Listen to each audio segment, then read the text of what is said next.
I watched a lot of YouTube videos in 2023, almost as much as I played games. Here are my favorites, in no particular order.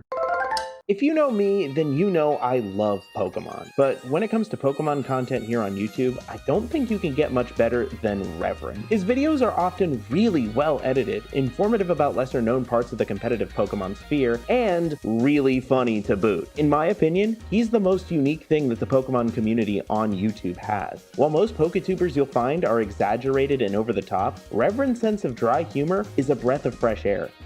The video I want to talk about today is his video on Pokemon that were pretty good in the Gen 1 overused metagame. It's a pseudo-sequel to a video he made last year about Gen 1 Ubers. It's 40 minutes long, but engaging and funny all the way through.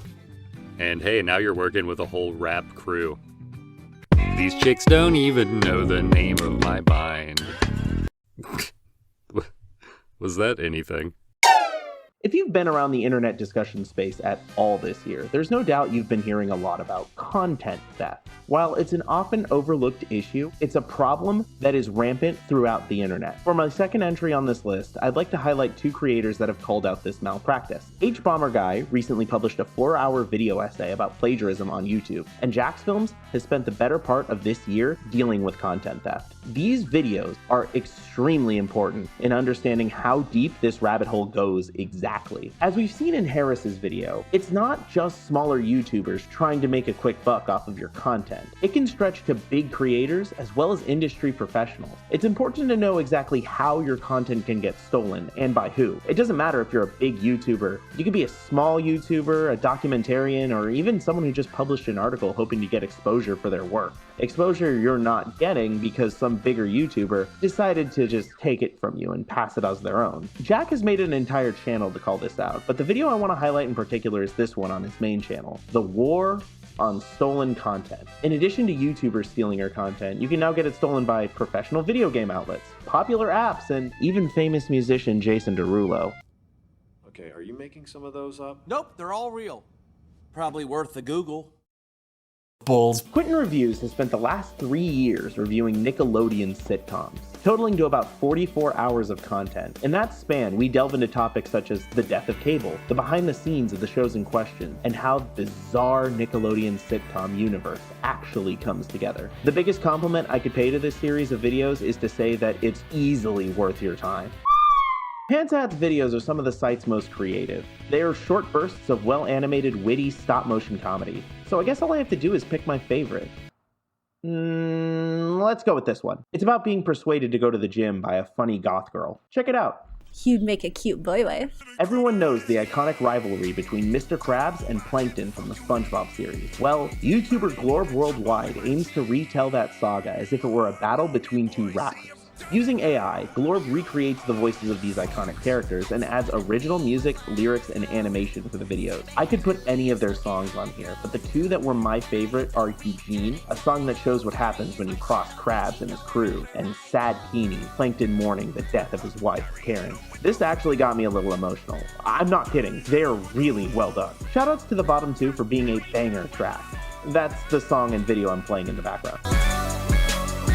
SupereyepatchWolf is one of my favorite creators on this platform. He has this unique ability to draw you into any topic he talks about, whether it be The Simpsons, Berserk, Garfield, or even something like Nathan For You. You may remember my Games of the Year list. I talked about a game called Fear and Hunger. Well, it was actually through Wolf's video that I discovered that game. I love how Wolf not only recaps his experience, but weaves it into a small narrative. SupereyepatchWolf is one hell of a storyteller. His videos often have this layer of atmosphere not present in most video essays. This is that at its most potent. I rescued Lagarde, but this time I went north at the place he hesitated, only to be met with a giant locked door. But how do I get it? Wait a minute, I had never figured out what that strange artifact was in the weird racist village from a previous run, and maybe, yes, unload your secrets upon me. I have listened to Video Games by Tenacious D so much this year, I have it memorized by sheer osmosis. It's a banger, it's hilarious, and the animation is done by Chris O'Neill of Oni Plays. Check it out if you already haven't. I'm pretty sure you have though, it's really popular. Speaking of cartoons, a year ago I got into Bigtop Burger by Worthy Kids. I always thought it was funny. It wasn't until the season 2 finale that I was like, okay, this cartoon is one of the greats. It's funny, it's bizarre, while also being esoteric and thought-provoking. And there's nothing like it on YouTube. In collaboration with the Pokemon Company, Japanese music duo Yoasobi, sorry if I mispronounced that, published Biri. This banger song is accompanied by a 3D beautiful animation showing Juliana and Nemona's friendship and how it evolved alongside their journey in Paldea. I am a huge fan of Nemona as a character. I loved this, and I guarantee you will too. These guys spent 3 years working on a fan continuation of Ed, Edd n Eddy, and it's well worth the wait. Peach Creek is not what you'd expect from a show as bizarre as Ed, Edd n Eddy.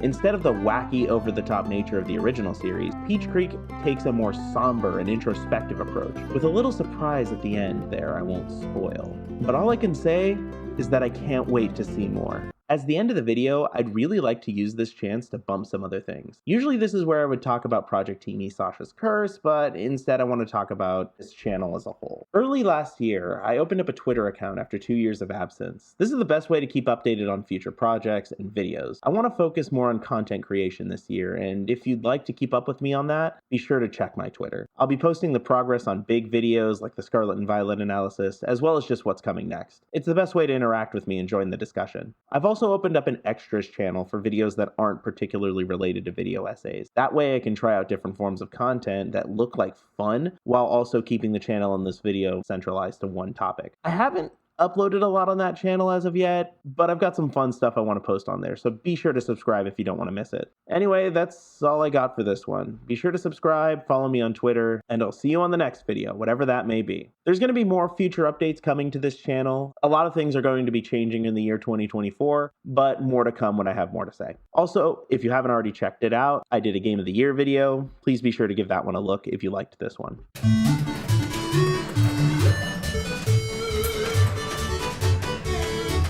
You better keep paying for that gym membership, or I'm gonna get you cancelled, bud. Don't be mean to my friend. He's as tender as a rose and twice as delicate. He will cry.